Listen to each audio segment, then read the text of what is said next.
कपड़े पहने बैठे हैं। इस पंडाल में हमें अपनी बात कहने का हक है। मैं यदि गाड़ी पर चल के आया हूँ तो वो सिर्फ और सिर्फ बाबा साहब की देन है, किसी और की देन नहीं है साथी। यदि आप लोग जरा भी चूक गए तो आप लोगों को इस सरकार की गहराई की नीतियों का पता नहीं है। हमारे साथ तो चाहे तो इससे पहले कांग्रेस सरकार रही हो, चाहे भारतीय जनता पार्टी की सरकार इस समय चल रही हो, दोनों ने ही हमारे साथ अन्याय अत्याचार किया है। हमारे देश में 2 योजना चल रही है इस समय। एक MDM जो स्कूल में बच्चों का खाने की व्यवस्था थी, दूसरी एक व्यवस्था और है सरकार की मनरेगा। MDM हमारे बच्चों को पढ़ने से रोकने की बहुत बड़ी साजिश है साथियों। जब कार्यक्रम शुरू होता है स्कूल में पढ़ने का, उस समय हमारे बच्चों के लिए खाने की तरफ ध्यान लगा दिया जाता है। जिस अध्यापक को पढ़ाना चाहिए तो खाने की व्यवस्था देखता है कि खाने में क्या बना और क्या नहीं बना, भोजन ठीक से तैयार हो रहा है या नहीं हो रहा है। तो अध्यापक पढ़ाता नहीं है और उसका काम है सिर्फ भोजन तैयार कराना। ये सरकार की मंशा है, अध्यापक का दोष नहीं है।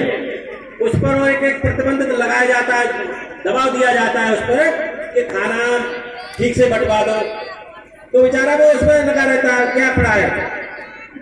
और स्कूल में ही जब खाना तैयार होता है तो बच्चे टकटकी लगाए उधर देखते रहते हैं खाना तैयार हो गया या नहीं। परंतु मैं उन घर के गार्जियन से, खासतौर से उस बच्चों की मां से कहना चाहूंगा कि अब पहले मां पूछती थी कि बच्चा क्या पढ़ के आया है, और आज ये नहीं पूछती है। आज मालूम क्या पूछती है? आज ये पूछती है कि बेटा स्कूल में क्या बना। तो बच्चा बताता है कि ठीक बना, आज बढ़िया भोजन बना। तो कुछ मतलब तेज माँ जो होती है बच्चों की, वो कहती है बेटा ठीक है तू तो खाता है, थोड़ा हमारे लिए भी ले आना। परंतु वो ये नहीं कहती है कि बेटा भोजन की तरफ ध्यान कम दे, पढ़ाई पर ध्यान दे। दूसरी व्यवस्था एक सरकार की जो मनरेगा है, वो हमारे लोगों को नाकारा बनाने की है योजना। बहुत ही गहराई से हमारे लोग नहीं सोच पा रहे उसमें, क्योंकि आज हमारे परिवार का खर्चा होता है कम से कम 300-400 रुपया पर डे का। प्रतिदिन का खर्चा 300-400 होता है और हमको 150-200 रुपए में भाई पर उलझा के रख दिया जाता है। उलझा कर रखने में हम लोग तो ये सोच लेते हैं कि बस हो गया काम, 1 घंटा काम कर दिया उसमें हो गया काम। परंतु हमारे लिए ये बहुत ही नुकसान की 2 चीजें हैं जो हम लोग आगे एक तरीके से नाकारा होते चले जा रहे हैं।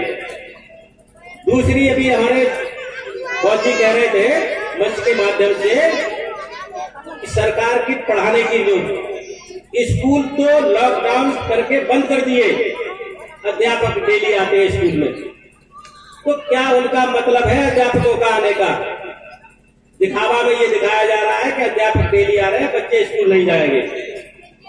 तो वो हमारे लिए बहुत बड़े प्रतिबंध लगाए जा रहे हैं कि पढ़ नहीं पाए।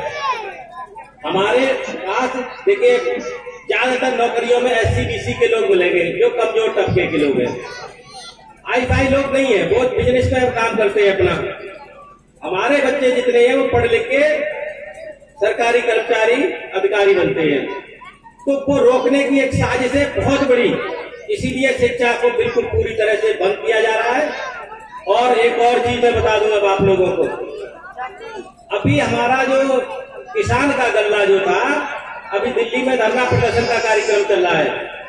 वहां का पंजाब हरियाणा का किसान बहुत जागरूक है, उसको पता है कि आगे क्या होने वाला है। हमारे यहाँ का किसान सोच रहा है कि चलो हम पर कोई परेशानी नहीं है।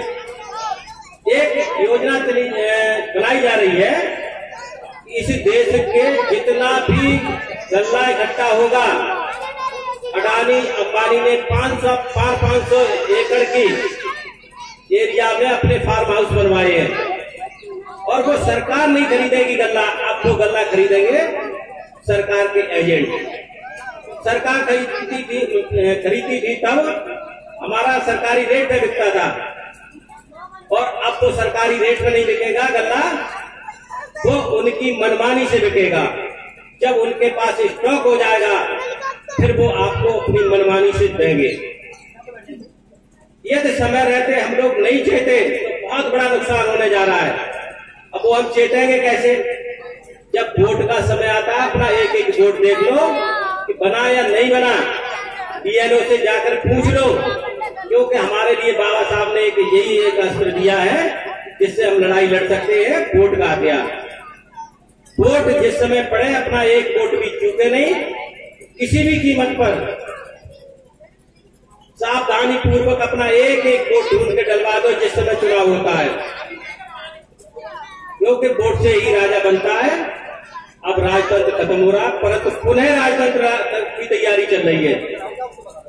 तो ज्यादा कुछ न कहते हुए साथियों मैं अपनी बात को यही विराम देता हूँ। जय भीम, जय भारत, नमो बुद्धाय।